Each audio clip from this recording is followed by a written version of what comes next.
Hi guys, it's Ms. Griffin. We're looking at Unit 6, Skill 5, Higher Degree Polynomials with Groupings. So we're going to talk about how to factor and solve. Notice this says factor and solve polynomials of higher degrees.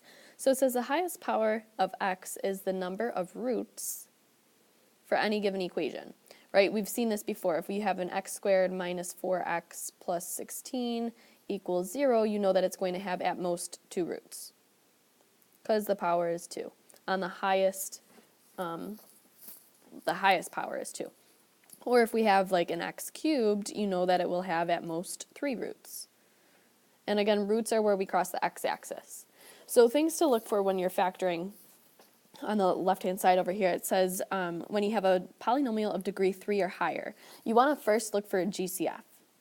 This is usually a monomial, like a 4x, or it could be like an x squared, or something that is a single term. It could have a number and it could have a variable, or it could just have one or the other. Step 2 is to look for binomial factors of a trinomial. So binomial has 2 terms, and a trinomial has 3. So this is where we're thinking actually of the add multiply method. That little am that we write over things. The third option would be to look for the difference of perfect squares. That would be something like x squared minus 16 equals 0. X squared is perfect, we know we can square root it, and same with 16. Or we could have higher powers like x to the 4th, and you can still square root that. And then last but not least, factor by grouping, which is double GCF, and we'll talk about that on the back page. So for now, we're going to focus on the first 3 options, where we have GCF, add, multiply, and difference of perfect squares. So when we're looking at this first one, I see that we've got x to the 4th, x to the 3rd, and 2x squared. Notice that I just said x multiple times, right? There's one here, here, and here. So I want to think, what's the highest power I can pull out of each of them? Well, the lowest is a 2, so that means I can definitely pull out an x squared from everything. So what I'm actually doing is dividing by x squared, right? That's how GCFs work. So x to the 4th divided by x squared leaves me with x squared, minus x to the 3rd divided by x squared, minus x, and then minus 2 left over. Then from here, we're just straight add multiplying in the middle. The x squared must stay out in front. Then we have 2 binomials because we'll have 2 terms. So x and x will make this x squared here. Multiplying to 2, well, my only options are 2 and 1. And I have to add to a negative 1. So that means I'm forced to have a minus 2 and a plus 1. But remember that because this was set equal to 0, we have to solve. So we factor and then we solve. So now we're going to t-chart all around. So I know that this one is going to give me x equals negative 2. This one's going to give me x equals negative 1. And I apologize, I just said this gives me negative 2. This should actually be a positive 2. Okay, because the sign switches. And then this one over here, what you're thinking about is x squared equals 0, because really what we're doing is setting each of these terms equal to 0. X plus 1 equals 0, and then we subtract the 1. That's how we get the negative. So now when I have x squared equals 0, I'm square rooting both sides, the plus and the minus root of it, because of course we have 2 options to get a squared term. And then that leaves me with x equals plus or minus 0. Now obviously with 0 you can't have a positive nor a negative 0. So our solution is just negative 1, 0, positive 2. Okay, so first we pulled out a GCF on that one, and then we did add multiply. Then when we take a look at this x to the 4th minus 16 equals 0, I'm looking and I'm like, oh man, there's no GCF, right? There's no x on the 16, there's no number on the x to the 4th to help me pull out a GCF. But what I do notice is that I could take the square root of x to the 4th and I could take the square root of 16. So what we're going to do is factor this by DOPS. This is that difference of perfect squares. I don't know why my zoom keeps changing. I zoomed in once and now it keeps zooming out. So we've got x to the 4th. Well, to make x to the 4th, I need x squared times x squared. In other words, the square root of x to the 4th is x squared. To make 16, we need the square root of it, aka 4. And because we have to multiply to a negative 16, one sign has to be positive, the other one has to be negative. And then we're t-charting. So remember how the sign switches. We've got x squared equals negative 4, and x squared equals positive 4. To undo the square root, we've got to take the square root of both sides, but remember that you have the positive and negative root. Whenever you have a squared, a fourth, a sixth, an even power, you have to take the plus and minus root of it, whether it's the square root, the fourth root, the sixth root, etc. So when we think about the square root of a positive 4, we'll do that one first. We know that we get 2, right? So x equals plus and minus 2. When we do the square root of a negative 4, we know that we'll get a 2, but then that square root of the negative 1, because it'll give us 2 squared and negative 1 if we did the many number factor on it, that negative 1 under a radical turns into I. So this automatically changes to plus or minus 2i. So then our solution here is plus and minus 2i and plus and minus 2. Now you could write those out as 4 separate terms, right, because we have 4 roots in total. I know that because of this fourth power. We have plus 2i minus 2i plus 2 minus 2. Okay, so those are 4 roots in total. Taking a look over here at number 3.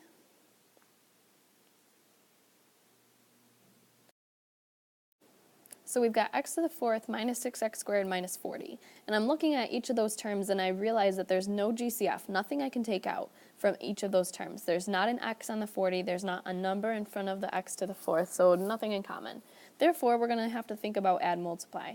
And you might be a little scared because there's that x to the fourth, but it doesn't matter because you treat it in the same way you would with an x squared.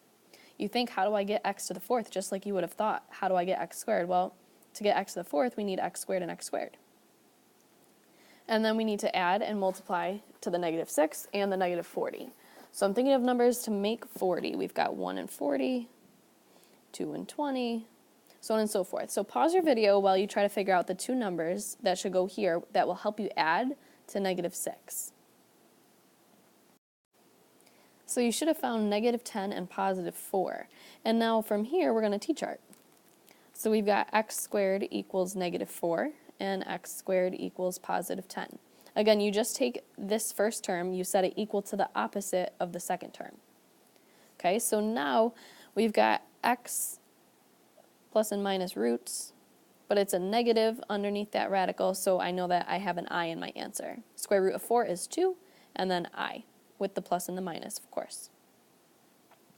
And then same idea on the right-hand side, x squared equals 10. Take the positive and negative square root of 10, but we don't have any factors of 10. Many number factor would give you 2 times 5.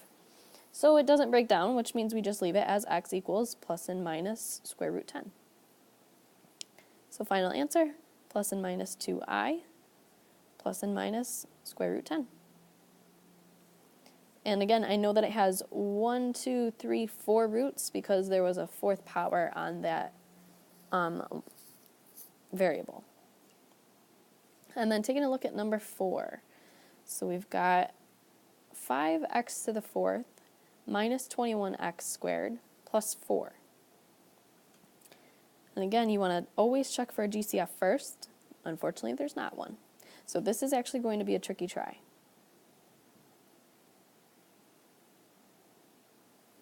So we've got to think of how we can set this up in order to multiply to 5. So my numbers that multiply to 5 are 1 and 5. Then we're going to be adding to negative 21 and multiplying to 4. The options to get to 4 are 1 and 4 or 2 and 2. So first we're going to have this 1x and 5x for sure, because that's how we're going to make 5. But, ooh, it should be x squared and x squared because we're trying to make x to the fourth. Okay, so make sure you catch yourself there. If you make a mistake and only put x and x, then you won't get to x to the fourth and your answer will be wrong. All right, so let's try 1 and 4 first. Let's put 4 here and 1 here. If I tried it the other way around, I might get the answer, I might not, who knows. So you just want to check your little loops here, your upside down rainbow. This would give me a 20x squared. this would give me a 1x squared. And I'm trying to get these two terms to add to negative 21. Ooh, looks like I found it then.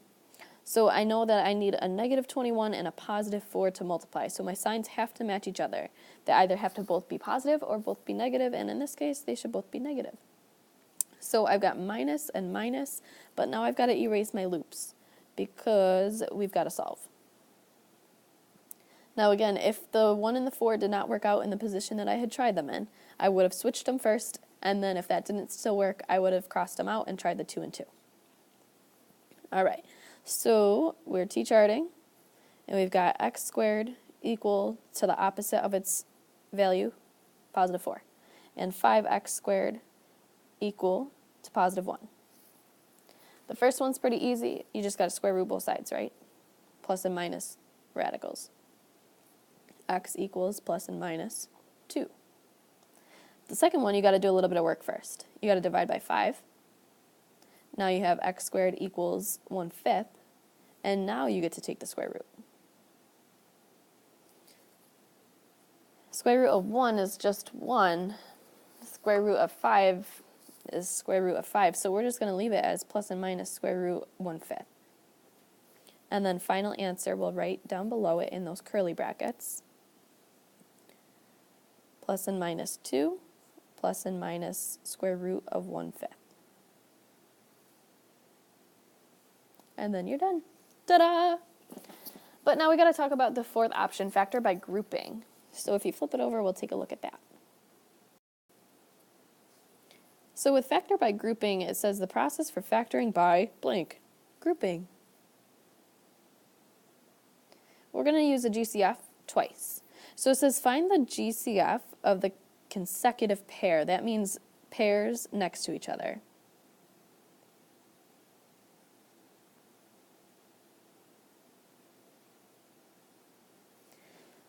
Then whatever is inside each parenthesis should be the same and will be your next GCF of each factor.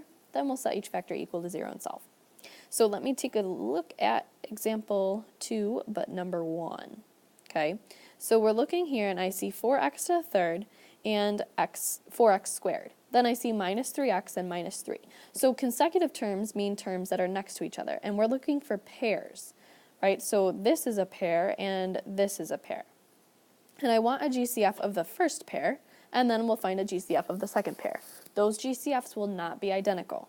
So just be aware, if you don't find the same GCF, that's fine. But if you do find the same GCF, then you got to do a GCF of everything in total, like we were doing on the front page. So we've got 4x to the third and 4x squared. Well, I definitely know I can pull out a 4. And then x to the lowest power would be 2. So if I were to divide out a 4x squared, I know I have 4x squared and then parentheses. I'm thinking about what would be left over. Well, I divide and I'm left with 1x, or just x. I divide and I'm left with plus 1. Okay, so that takes care of the first part. But now the second one. I've got a minus 3x and a minus 3. Because there's a minus in front of this first term of the second pair, I always want to take out a negative GCF. And I'll explain why we want the negative in just a minute. So I know that there's 3 in common here, so I'm going to take out a minus 3. And then parentheses with whatever's left over. Negative 3 divided by negative 3 gives me x. Negative 3 divided by negative 3 gives me positive 1. If I had not taken out the negative 3, I would have a negative x and a negative 1. But that will not help me with my next step. Remember step 2 said the thing inside the parentheses should be the same, because that becomes our next GCF. I've got an x plus 1 and an x plus 1. So that means that between this term here and this term here, I have a GCF of x plus 1. So I'm going to take that x plus 1 out. And then I'm going to write down whatever's left over. Well, when I take the x plus 1 out of this term, I'm left with 4x squared. You don't even have to think about this. You just say, oh, if I cover up the x plus 1, there's a 4x squared left over. And if I cover up this x plus 1 here, there's a minus 3 left over. So here we just factored again by a GCF. okay? So now we're going to t-chart. Factor, or set each factor equal to 0 and solve. So x plus 1 equals 0. Well, this is the easy case, x equals negative 1. This one needs a little bit more work. 4x squared minus 3 equals 0. Or you could have just thought 4x squared equals positive 3, right? Because that's what we're doing in our heads, adding that 3 to the other side. So now we got to solve this one. It's similar to the one we just did on the front side. You got to get rid of the 4 first. X squared equals 3/4. And then we're going to square root both sides, plus and minus radicals. And then we've got x equals, well, you see how we've got the square root of 4 down here? We know that that turns into 2. So now really what we have is just a plus and minus square root 3 over 2. Now if that number did not square root nicely on the bottom, we would have just left it as a big square root of a fraction, and that's fine, just like we did on the front page. So we have negative 1 and plus and minus square root 3 all over 2. And you can double check to see that you have all the roots because we've got 1, 2, 3 of them because of the plus and minus, and that was in x to the 3rd power in our original problem. 4x to the 3rd. If we slide over here to number 2, it looks a little crazy, but guess what? You just have to factor and group. GCF all day long. I know that there's not one GCF between all these terms, so I'm going to look for pairs to help me find GCF in each pair. And when they give you a problem like this, they will group it so that the pairs are nice for you. In other words, I know that there's a GCF of these two because they grouped it that way. There's an x squared that I can pull out. So I pull out the x squared, I write down whatever's left over. And then I look at this next pair, and I see, okay, 5x to the 3rd, 15x, well, I can pull out the 5, I can pull out an x. So I have plus 5x, and then whatever's left over. And then I look at the last one, and I have 4x squared plus 12. Well, I can pull out a 4. I don't think I can pull out an x, though. So I have plus 4, parentheses, equals 0. So take a minute to start writing in what you would put in each of your pairs of parentheses after you divide out that GCF here. When I divide out the GCF, I've got x squared plus 3, and x squared plus 3, and x squared plus 3. Holy moly, we've got x squared plus 3, x squared plus 3, x squared plus 3. That's super exciting because that means it's a GCF of every term now. So I've got x squared plus 3 in front of a bigger pair of parentheses. When I look at this, I see the x squared left over. I see the 5x left over. And I see the 4 left over after I take out that x squared plus 3 from each term. Okay, so now we've got to think, okay, well, can we t-chart or can we factor further? This first one can't be factored any further, so we're just going to leave it, but the second one certainly can be. So we've got to go with double parentheses because I think that we can add multiply. Okay, so we're taking the x squared and splitting it up. We're taking and multiplying to 4 and adding to 5. Right, that should be pretty easy for you. And now we get to t-chart. Go ahead and finish solving the rest of this problem, and then hit play when you're ready to check your answer. All right, so the second two were easy. I've got x equals negative 4, x equals positive 1. On this one, I had x squared equals negative 3, but then I square root it because there's a negative under the radical. It turns into I. Because I was taking the squared root, I have to have plus and minus radical 3. So we've got negative 4, positive 1, plus minus I, radical 3. If you have any questions, please let us know, but I want to remind you of one thing one more time. Whenever you have a negative between your terms, you have to take out a negative GCF. If you don't do it, you're not going to get the same GCFs here in order to pull them out in your next factor by GCF. Okay? If you have questions, let us know. Otherwise, get to your practice.